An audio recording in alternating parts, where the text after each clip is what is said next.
Élisée devant le Jourdain. Dis à ton frère, dans la vie, il faut avoir un Élie. Dans la révélation, le Jourdain peut se présenter comme un obstacle. Chacun de nous a un Jourdain de sa vie. Dans 2 Rois, le chapitre 2, à partir du verset 1er jusqu'à son 5e, 6e, 7e verset, la Bible nous parle de la promenade d'Élisée et son père, Élie. Après que son père fut enlevé par l'Éternel, Élisée veut repartir. Le fils, pour aller opérer, il a fallu qu'il reparte à Jéricho. Mais il croise un obstacle. Quel est cet obstacle? Ce sont les eaux du Jourdain. Qu'est-ce qu'il va faire? Il rencontre le Jourdain. Celui qui avait divisé le Jourdain est déjà enlevé. Il est parti. Dis à ton frère, dans la vie, il faut avoir un Élie. Le fils se retrouve devant une épreuve grave. Qu'est-ce qu'il va dire? Il se dit, mais je ferai comment? Élisée va utiliser le manteau que son père lui avait remis. Pourquoi utiliser le manteau? Et quelles sont les raisons qui ont fait que Élisée puisse avoir ce manteau? Première raison, parce que Élisée était devenu le fils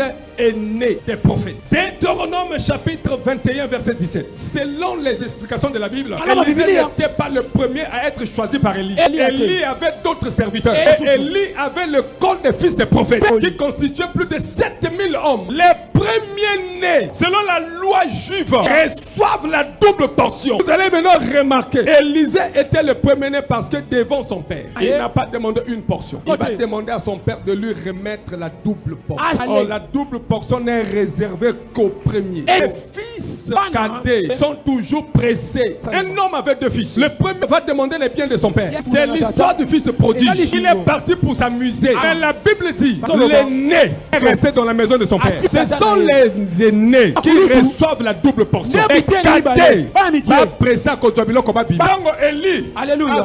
Élisée. Yes. Bana ma prophète. Ok. Babando Sakola. Amen. La Bible dit que papa nous a enlevé.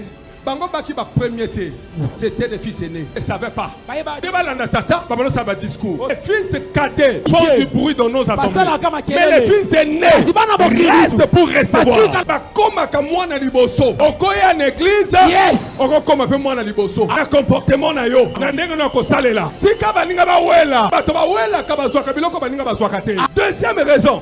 Élisée suivait la vraie doctrine. 2 Jean chapitre 1 verset 9. Celui qui rejette la doctrine de Jésus, c'est-à-dire que celui qui n'aime pas Jésus, celui qui ne comprend pas la doctrine de Jésus, il y a des gens qui ne comprennent pas la doctrine de Jésus. Celui qui demeure dans cette doctrine, il a le Père et le Fils. La vraie doctrine consiste à voir le Père et le Fils. Celui qui n'a pas de Père n'est pas dans la vraie doctrine. Celui qui accepte seulement Jésus, qui n'accepte pas le Père et le Saint-Esprit, n'est pas dans la vraie doctrine. Jésus a dit, celui qui m'a vu a vu le Père. Il annonçait la vraie doctrine. Ce qu'on dit que doctrine est tata na moana, c'est que na molimo aussi. Bato bakana tata, bakana moana. Un fils doit avoir un père. 1 Corinthiens 1:9. Grâce soit rendue à Dieu qui est le Père, qui nous fait toujours triompher en Christ qui est le Fils. C'est ça la vraie doctrine. 1 Jean 1:3. Nous vous annonçons les choses pour que vous soyez en communion avec nous. Lesquels annoncent ces choses? Ce sont les apôtres. Nous sommes à tata, tous ont annoncé bino. Vous avez la communion avec nous. Yes. Le col la Christ a la communion avec tata. Vous aussi mes enfants, vous aussi l'église, que vous soyez en communion, en notre communion avec le Père et le Fils. C'est la vraie doctrine. Ce sont les bénédictions du Père qui tombent sur le Fils. Je voyage. Oh si ma fille, mon fils, tu dois voyager. Ce sont ce qui est sur moi qui tombera sur toi. Je me suis marié, toi aussi tu te marieras. Si tu es dans la vraie doctrine, le chemin que ton père passe, c'est même sur ce même chemin, et toi aussi tu passeras. Parce que le fils ne fait rien s'il ne voit faire son père. Je dis bien les bonnes choses, pas les mauvaises choses. Mais si mon père est dans la vérité, je passerai dans son chemin.